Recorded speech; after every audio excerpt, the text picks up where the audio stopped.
Ba nating mag-attend ng mga live streaming mga idol? At saka mayroon din doon mga pa-games, may mga pahula. Mag-ingat tayo habang nag-attend tayo sa mga ganyan. Kasi may magpi-PM sa atin pagkatapos ng live at sasabihin na nanalo daw tayo sa pahula games. Kasi andun sila. May mga budol din na nanonood.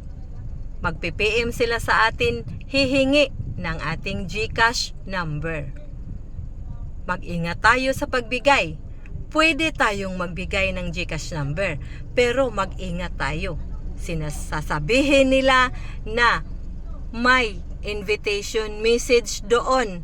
May 6 na numero na isinisend sa'yo.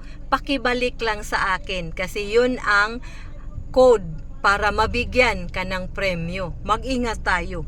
Ang sinasabi niyang code, hindi niya sinasabi na OTP yon. OTP. Huwag nating ibigay kasi maubos lahat ng laman ng ating GCash. Naranasan ko yan mga idol. Hindi yun sa live, bigla na lang yan magpi-PM sa atin na magbigay daw siya ng pabuya sa akin, 20,000. And then hiningi niya ang GCash number ko. Hindi ko binigay ang totoong GCash number ko. And then maya-maya sabi niya, nakatanggap ka ba ng invitation message? Ibigay mo sa akin ang 6 na numero para ma-send ko sa'yo ang yung 20,000 through GCash. Huwag tayong maniwala doon mga idol. Mag-ingat tayo. Marami ng mga tao na mapagsamantala para makuha nila ang ating mga savings.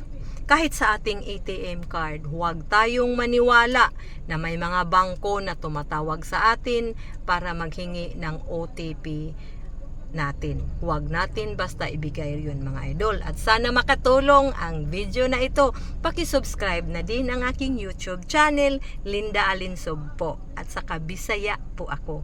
Maraming salamat at mag-ingat tayo.